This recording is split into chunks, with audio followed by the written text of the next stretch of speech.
Hey everyone, it's Asha. Welcome back to my channel. This video is super exciting because I want to talk about how I passed the September 2023 CFE. Definitely a full circle moment because I was talking to my friends originally when I started about how I really want to make a YouTube video where I can talk about what I learned, how I studied, things I did wrong, things I did right, and ultimately say how I passed. And it's finally here. I passed the September 2023 CFE. Just to give an overview of what I did for the exam is that you get to choose what role you want to do. So I chose audit. And so a lot of my advice is more catered towards, I guess, writing audit and that type of style. But first I want to talk about having a good study group. So the thing is, study groups are preferential. If you're not somebody that wants to study with other people, then that's totally fine. Do it solo if that's what works for you. I, on the other hand, I think I'm somewhat of a mix of both of those things where I want to study with other people, but I also don't want to because I also enjoy studying on my own. And that's kind of what the rest of my study group also thought. And so we kind of put that together, and that's how we did things. So in terms of leveraging a group, the ways that I leveraged my group to study was that one, we made a study schedule where every single day was planned out for all of us, and we kind of stuck with that same schedule. And part of that schedule was what cases we were going to write. And so we don't want the entire week to only be cases because we also wanted to study our technicals, and we also want to take time to actually review concepts. We don't want to just keep writing cases and get burnt out from doing that. So we made it a mission to write 3 cases a week, and 2 of our cases were day 2 cases. The other case was a day 3 case. And so day 2 cases were really focused on us trying to hit depth on FR or MA, but honestly, we were all just trying to hit depth on both because our motto was kind of just aim for C's. Don't aim for anything less than that. So, it's just a safer bet trying to hit C's on both FR and MA versus just one, even though you only need one. So that was kind of the saving grace where if, one went bad, you were like, okay, the other one went fine, so we're good. And so the other part was that we needed to hit depth on audit. And for audit, it was a little more stressful because you only get to hit depth once on audit, and that's only on day 2. If you don't hit depth on day 2, you can't make it up on day 3. However, for FR and MA, you can make it up on day 3. So there's a lot more pressure and focus on day 2 audit, or just day 2, whatever the role is that you chose.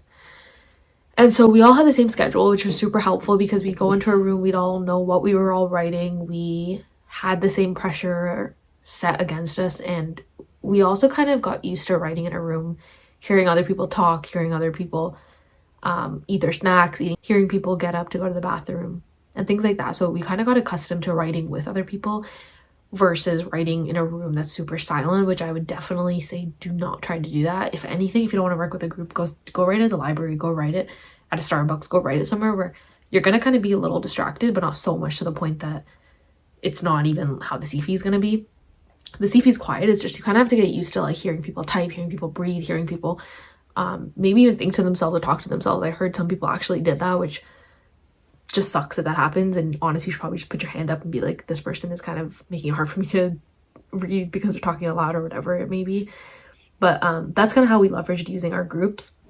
Another thing that we started doing towards the end of studying, which we all 4 of us, which is how big my study group was, all 4 of us really said that we wish we did this sooner. But what we did towards the end is that every night from like 7 to 9 p.m., we would all hop on a call to go over certain standards and make sure we all had a high level understanding of what was going on. We made sure we knew all the little like details you had to know in certain standards.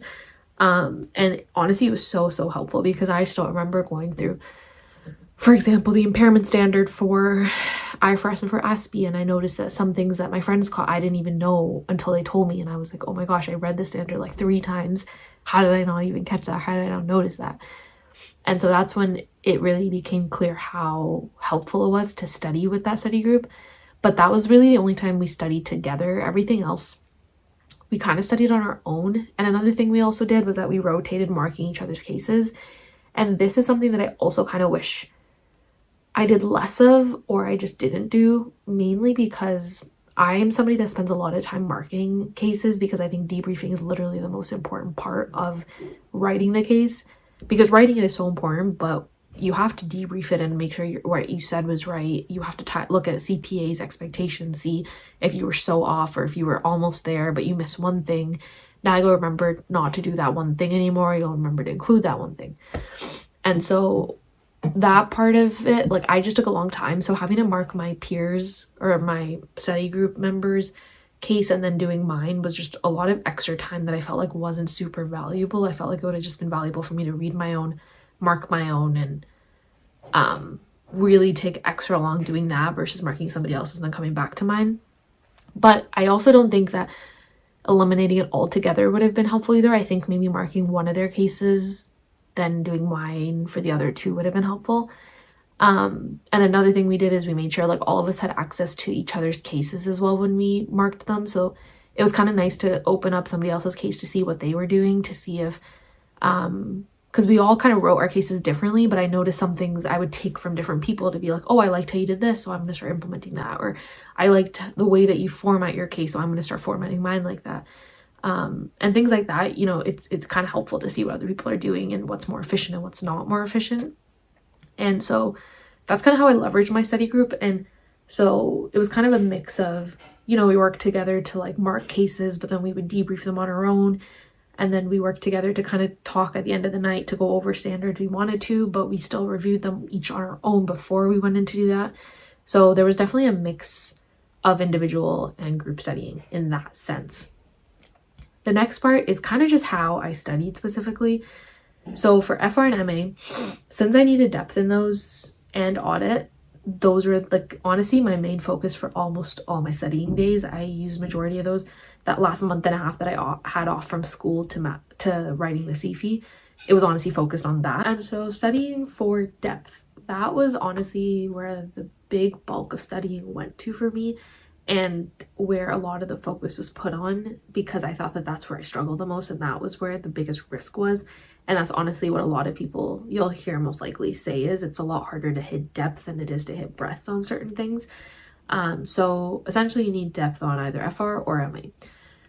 So first for FR, the way that I studied for that, I think it was nice because this is one of the benefits from doing the master's at the Accounting of Waterloo. The professor we had first semester was honestly amazing. We had two professors, I guess, in the same course, but both of them are really amazing. And they did a really great job on explaining concepts and, you know, reiterating important parts of the different standards and making sure that everyone understood what was going on. But on top of that, there were actually scenarios that this course had where they were like little mini cases. And honestly, looking back, it kind of looked like some of them were from like other cases that I had written, or different like versions of those cases. And so those scenarios were so helpful when I was studying. On top of Densmore, a lot of the big four companies, if you're with them, they usually have Densmore. They have some other type of consulting firm that kind of helps create CPA support. And so Densmore also came out with these like little mini cases that we had, and they had them for FR, tax, management, accounting, finance. And so for FR, I did all the ones that Densmore had, and I did all these little scenarios that our master's program had as well. And for those of you that don't have those scenarios that I mentioned, a really good, I think, DIY way of doing things could be that after you write a case, if you see that there's a PP&E issue and an impairment issue where both of them seem like, you know, you didn't really get it, or it was kind of hard and you might forget how to do those, I would try to rewrite them in a way where you can look at it as a standalone issue and then try to go back and answer those, or write your own answers for it. So you can look back and answer those questions, and that way you have your own mini little scenarios. Because I honestly thought that was a really great way to not only actively participate and write out answers, but it was a way for you to debrief it as well after, to make sure, you know, you were still remembering important concepts well. And on top of that, I also used the ebook. This I found out way too late in the game, but I really think it would have benefited me so much if I found it earlier. But I'll link it in the comments after. But essentially, CPA came out with an ebook that's, in my opinion, way easier to understand than the handbook. And it kind of breaks down different accounting concepts. And I found it super helpful for revenue, leases, impairment. And so I would definitely take a look at that as well while you're studying. But I honestly think a combination of those three things, of the ebook, the scenarios, and Densmore's little mini cases, were what I really used to study off of. And then I also obviously did the actual cases that my study group and I were doing each week. And I would write notes on little things that I think that I did bad on and I did well on. and things, you know, that I felt like I should go back to review again. And so I thought that was super helpful for financial reporting. One really important thing I will say is to keep a tracker of your different AOs and how well you're doing on them. This is really helpful, and I can put a picture of kind of like what mine looked like, I guess, and the different headings I used. But essentially, I thought that this was super, super helpful because it allowed me to see which IFRS or ASPE standards or ASNPO standards that I wasn't doing well on collectively, because I could see for revenue, there were 5 revenue scenarios or situations I ran into. 4 of them I did terrible on, 1 of them I did well on. So then it made me realize, like, okay, revenue is my weak spot. Whereas inventory, I was getting C's on all of them, and I was like, okay, likely inventory I'm going to do well on then. Revenue, not so much, so I'm going to review that a lot. And so that's where a tracker really, really comes in handy. And I think it's really important to kind of start doing it as early as possible, because I did it a lot later, which I regretted. Now moving on to management accounting. Management accounting, I think, is something that for me just clicked a little faster, or I kind of understood it pretty well, and I would always do pretty well on the AOs for management accounting. But one thing I will say that helped was honestly just doing cases a lot for management accounting, as well as doing the Densmore cases that they provided to us, where there were little mini cases, and honestly just debriefing the cases that we were given. I think that's kind of where a chunk of my studying came from for management accounting. But I will say majority of my time when I was studying was definitely spent on FR and audit, because that's where I felt like I needed the most help in it, especially because management accounting, nobody really has standards available to them. Nobody has resources. And so if I found something really, really difficult, odds were other people were going to as well. So I feel like, though, in that case, I wouldn't stress as much about MA.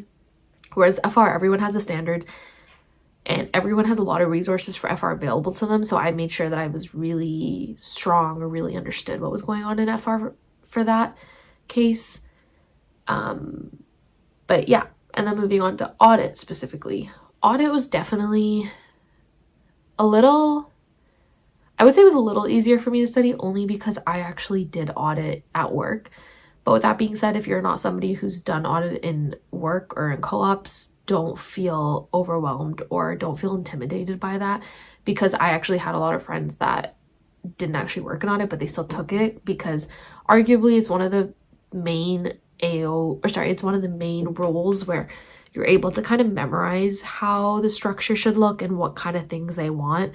For example, procedures, there's only so many procedures you can really come up with. And if you see things related to property, plant, equipment, if you see things related to inventory or impairment, some of the things actually get repetitive, and it's a little easier to kind of memorize or to understand or to kind of wrap your head around. So I would say that that's a really big reason why a lot of people actually end up choosing audit. But when I was studying audit, I think honestly it was kind of similar to FR, where I did the cases, I wrote notes on what I was doing well, what I wasn't in my tracker.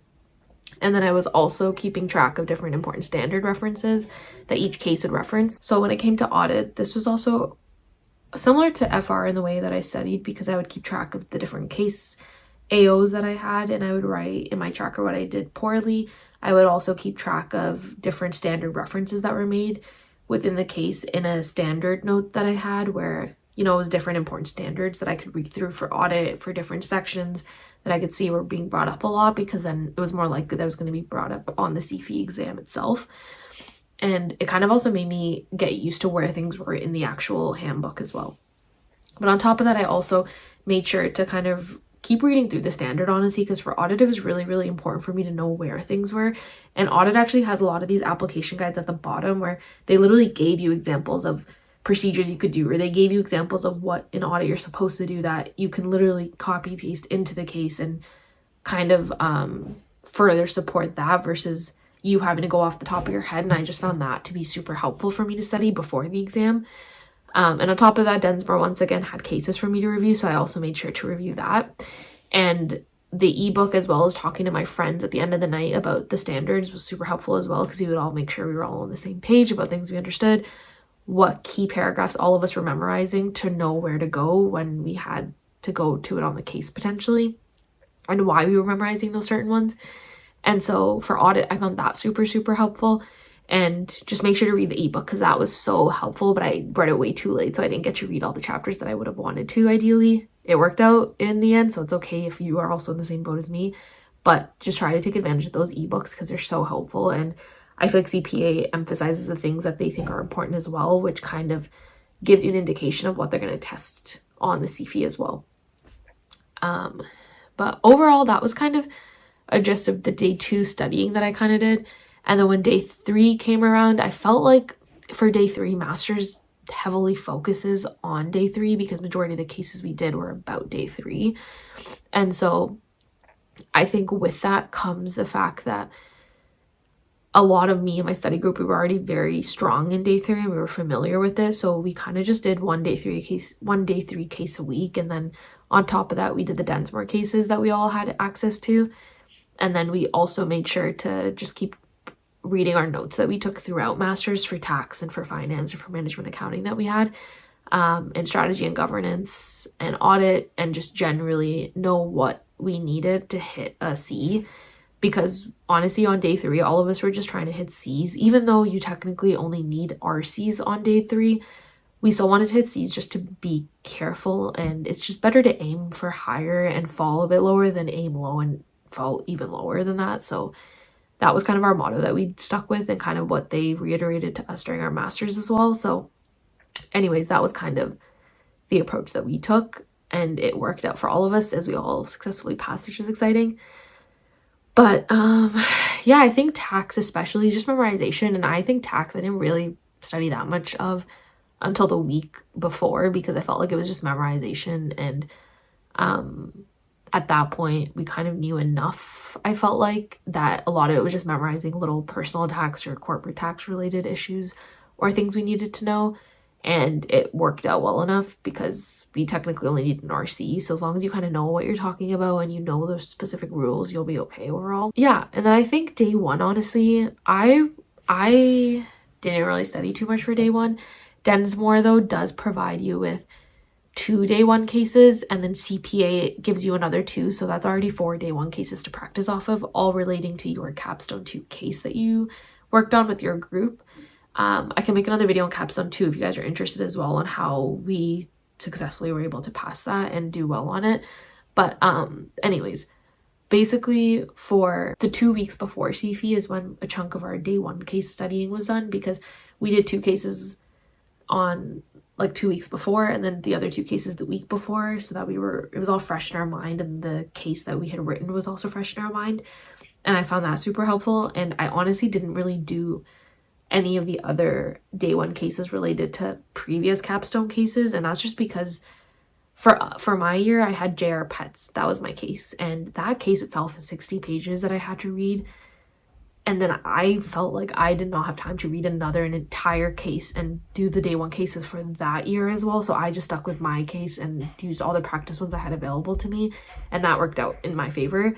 I will just say the most important thing, and the reason that a lot of people I even know like that may have failed day 1 is just because of a conclusion. Just make sure you always conclude and you hit everything that you need to. Even if you feel like it's not even super quality, they just want to kind of see you hit everything in enough like breadth or depth, and just enough quality. So just make sure that you're able to hit on everything. And day 1 is literally just a time management thing, because the actual issues themselves aren't super complex on day 1. But what gets a lot of people is the time. So just make sure you're always managing your time when you're writing these cases. And that kind of brings me into time management as well for all of the days. Make sure you're sticking to your timeline and do not stray away. I feel like I almost failed because I did do this, because there was actually one AO and it was about FIFO, inventory and cost management, or something that was just bizarre, that they just like worded it weirdly and I didn't know what was going on. And I allocated 10 minutes to this. I spent 25. I ate into my time by 15 minutes, and that is the worst thing you could do on one of your cases. And I did that. And I was so stressed out when I was doing my case, and I had to just move on from it. But just know, whatever you allocated your time to, it's probably pretty reasonable. And if you haven't gotten it by then, a lot of other people most likely have not either. And I remember walking out of that and knowing that everybody also found that very difficult. And even watching videos on YouTube afterwards about that question, it was actually put there as a time meter. It was meant to kind of throw us off our game and to make us spend a bit more time. So just remember, stick to your time allocation. If you aren't finished, that's okay. Move on, go to your next one. It's better to hit more than try to perfect one, because you don't even know if you've perfected it. I'm pretty sure I still did mine wrong after spending 25 minutes on it, and I had to move on because it just wasn't worth it anymore.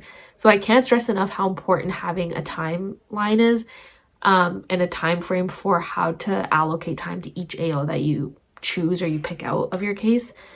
So that's important. And I will also say a last comment when writing these cases is read slowly. Do not rush it, because I'm somebody that rushes while I read. And on the actual CFE, I created an issue that wasn't actually there. Luckily, it was okay, because I'm also somebody that can write really fast and I can think really fast on the spot. But unfortunately, I wasted more time than the time I had already wasted, like I said, on creating an issue that wasn't even there. So with that being said, I think just take it slow and do your best. And I know this time is super, super stressful, because it was for me, and you're going to get through this and you're going to do well. Reach out to me if you have any questions, or you want to hop on a call to go over anything such as a case that you may have, or if you want to talk about anything else. Honestly, I'm totally open to talking to you guys, and I honestly love talking to people who kind of come onto my channel and watch these videos, and who, you know, take the time to listen to what I have to say. And so I love doing the same thing back. I love to hear what you guys also have to say and what I can do to help as well. So anyways, that was kind of gist. I can definitely do a way more detailed video after about each section or how I did things, and go into further detail. But for now, I think this much should suffice as a good way for you guys to start your studying off. And good luck to those of you writing in 2024. I know you're all going to do amazing, and you don't need to add more pressure to yourself than there already is, because I know I did that. And just remember, worst case, if it doesn't go your way, you write it again and it'll be okay. And you'll get through it. And sometimes with the CFE, I know people who are literally so smart who didn't pass, and that doesn't dictate whether or not they're smart or not anymore. It literally just means maybe they had an off day, maybe one of the AOs messed them up, and it ruined the rest of the course of the test. So overall, just remember that you got this, and I'm here cheering you on as well. And good luck on the CFE whenever you're writing it. And hopefully this video helped you, and let me know in the comments if there's anything else that I can help with. Good luck, and I'll see you soon.